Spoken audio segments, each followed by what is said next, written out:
तुम किसी को पूरी शिद्दत से चाहो तो पूरी कायनात तुम्हें उससे मिलाने में जुट जाती है।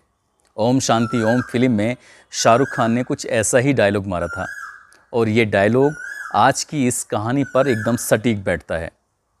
आदाब, नमस्कार, सत श्री अकाल। मैं उस्मान सैफ़ी। दोस्तों, आज की जो कहानी मैं आपको सुनाने जा रहा हूँ, ये कहानी है उत्तर प्रदेश के ज़िला अलीगढ़ की।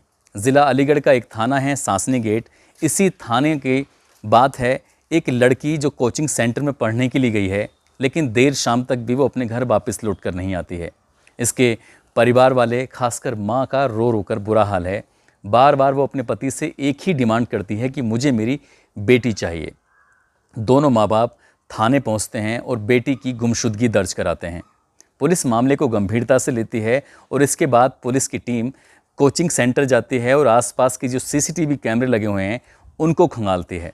आखिरकार पुलिस को एक जांच में एक सबूत हाथ लगता है और पता चलता है कि लड़की कहाँ गई है और किसके साथ गई है। पुलिस को बहुत ज़्यादा मशक्क़त नहीं करनी पड़ी। आखिरकार पुलिस ने उस लड़की को वापस परिजनों के सुपुर्द कर दिया।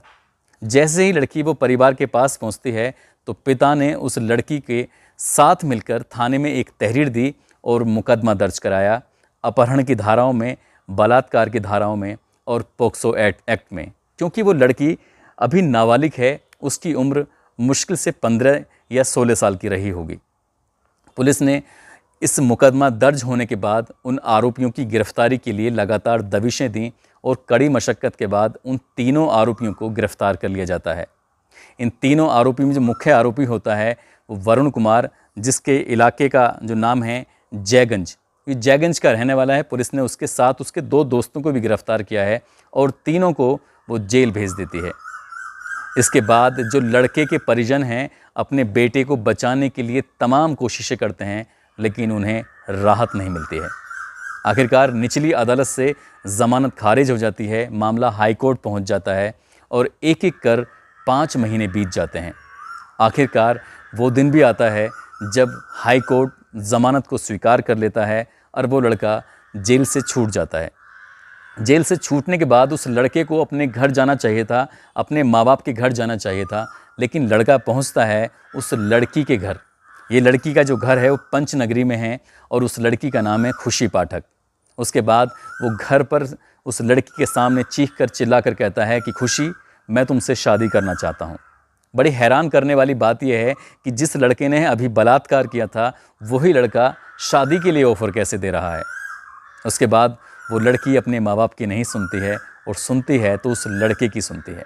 सीधा लड़का और लड़की दोनों मंदिर पहुंचते हैं। जो यहाँ एक मंदिर है जिसका नाम है श्री बाषणे मंदिर। वहाँ हिंदू रीति रिवाज के हिसाब से इन दोनों की शादी हो जाती है 28 जुलाई 2021 को। लेकिन जब पत्रकार, मीडिया इनसे सवाल करते हैं तो कहानी इसके उलट पाई जाती है। दरअसल मामला कुछ इस तरह का है, 2019 से ये लड़की और लड़का कोचिंग सेंटर में पढ़ने के लिए जाते हैं और यहीं से इनकी दोस्ती होती है और दोस्ती कब प्यार में बदल जाती है पता ही नहीं चलता। लड़का लड़की छुपते छुपाते मिलते रहते हैं, लेकिन एक दिन इसकी जानकारी उस लड़की के परिजनों को पता चल जाती है, उसके पिता को पता चल जाती है। जैसे ही ये बात पिता को पता चलती है तो पिता खासे नाराज़ होते हैं और लड़की को कसम दिलाते हैं कि आज के बाद तुम कभी वरुण से नहीं मिलोगी। बात यहाँ पर भी नहीं रुकती है। वो कहते हैं कि तुमने अगर वरुण से मिलने की कोशिश की तो मैं जहर खाकर खुदकुशी कर लूँगा। आखिरकार बेटी को अपने पिता की बात माननी पड़ी और यही बात थी कि वो लड़की अपनी स्वेच्छा से उस लड़के के साथ भागी थी, लेकिन वो नाबालिग थी। इसीलिए लड़की की जो माँ हैं और पिता ने उस लड़की पर इतना दबाव बनाया कि उसने अपहरण, बलात्कार जैसे गंभीर धाराओं में मुकदमा दर्ज करा दिया। लेकिन अब सूरत बदल चुकी थी, सब कुछ बदल चुका था। दोनों रीति रिवाज के हिसाब से शादी कर लेते हैं और 28 जुलाई को ही वो अपने वकील के साथ कोर्ट में जज के सामने पेश होते हैं और ये सारा वाकया जज साहब को बताते हैं। जज साहब भी इनकी प्यार को मान जाते हैं, स्वीकार कर लेते हैं।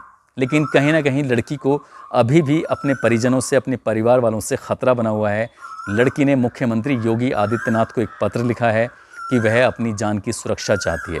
साथ ही एसएसपी को पत्र लिखा है और महिला आयोग में भी पत्र लिखा है ताकि उसकी जान को जो ख़तरा बना हुआ है, कहीं उसके साथ कोई गलत हादसा ना हो जाए।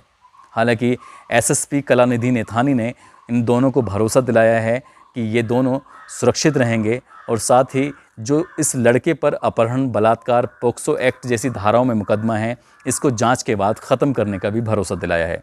दोस्तों, सही कहा है किसी ने, यदि दो प्यार करने वाले पूरी ईमानदारी से एक दूसरे के साथ हों तो उन्हें अलग करने वाला कोई नहीं हो सकता। इस कहानी ने भी यही साबित किया है। आज वो लड़की और लड़का दोनों खुशी खुशी रह रहे हैं और लड़के वालों ने उस लड़की को पहले ही स्वीकार कर लिया था और आज भी वो उनके घर में एक बहू की तरह रह रही है।